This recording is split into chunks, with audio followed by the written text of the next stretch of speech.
LR 3, just take 5. Action. Yes. Dude, oh yeah, 100% safe. Hey, what's going on, guys? My name's Griffin, and I'm a filmmaker based out of Orange County, California. And today we're going to be working with some high-speed motion control robots. So come on, take you in with me.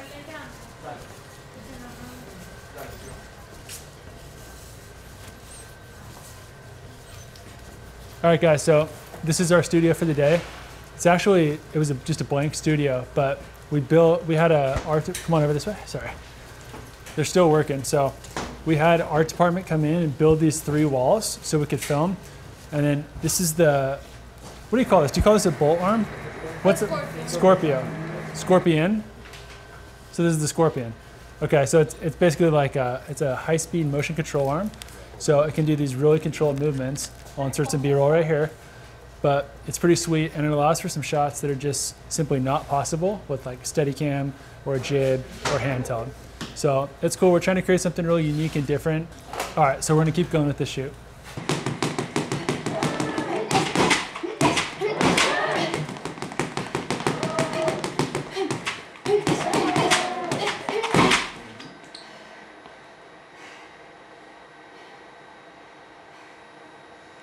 All right, so we're getting ready for one of our next moves.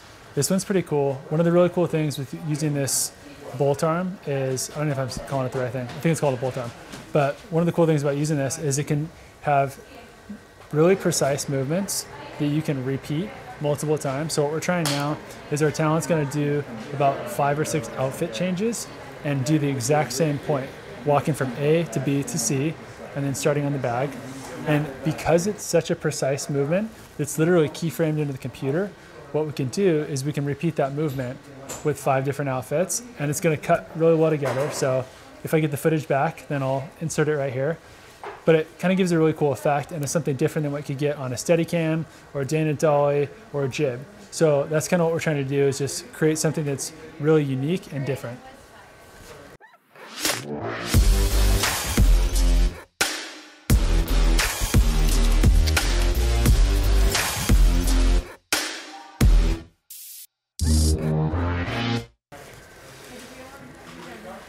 So what we're doing right now is we're talking about lighting ratios. So on the monitor, what I like to use is false color. I mentioned that to you guys before, but I like to use false color. It'll show you like where your exposure's lying. Yellow means it's close to clipping. And then the skin tones typically fall in the gray. And it's different depending on which false color you're using. Like Small HD's got one, Arri's got another one, and depending on your camera manufacturer, it might be different. The Canon C70's got a different one, for example. But it's a really good tool to use when you're talking about with the DP about where you want your light falling. It's a good way to talk about, okay, you can literally map out where your exposure is, and you can say, hey, you see how it's a little brighter on this section, but it's a little darker on this section. Helps you look at it kind of from a scientific perspective. Hey, watch out, robot's gonna move. So anytime you're on somebody else's set, so today I'm directing, but there's a different camera operator, there's a different gaffer, there's a different team working. One of the things you want to avoid, as much as you want to be helpful, you want to avoid touching anybody else's equipment. So you actually don't, even if you see something like the light stand in the way, a stinger in the way, you kind of actually don't want to pick it up and move it, because it might be connected to something else that basically it might be doing something that you didn't even know it was doing. And actually on bigger sets, you can get fired off a set for moving a light stand or something like that if you're like a PA or something like that, if it's not your department. So they always say kind of like leave the lighting stuff to the lighting team, the gaffing stuff to the gaff team, etc.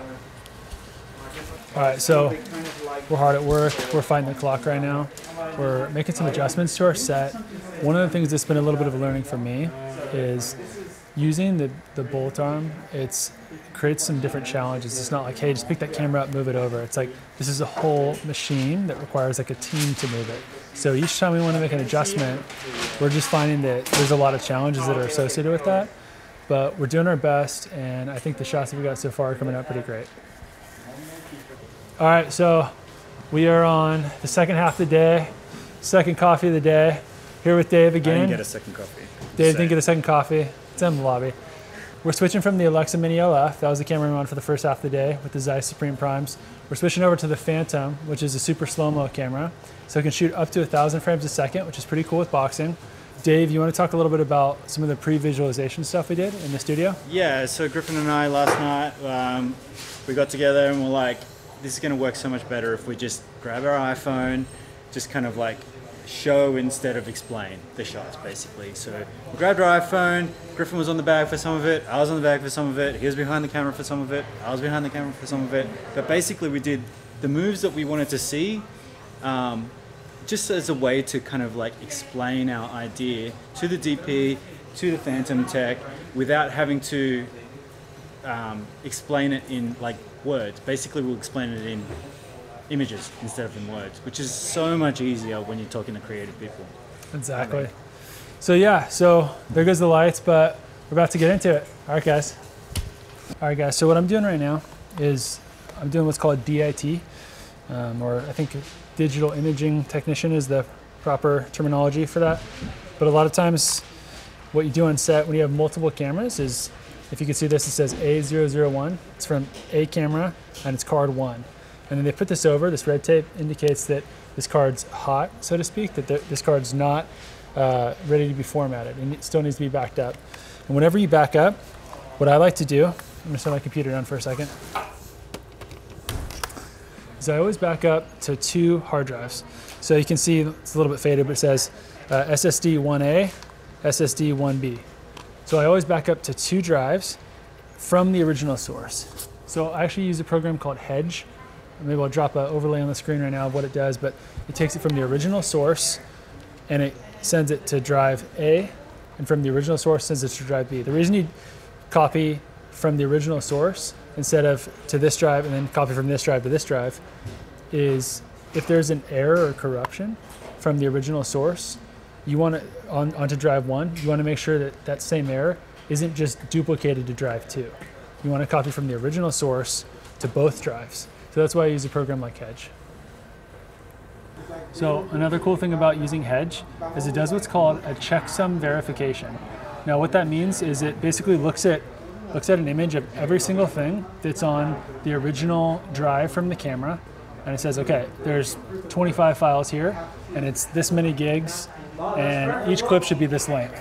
And it looks at your drive. Once the transfer is complete, it does a verification to basically indicate to you that the entire thing got transferred without any types of issues or errors. I don't know if you've ever been transferring something and it's had some sort of like a file malfunction. That's not going to happen when you use Hedge. And if it does, it'll indicate to you that you need to go in from the original source and copy it over. So that's one of the cool things about using Hedge. It's a wrap. Yeah.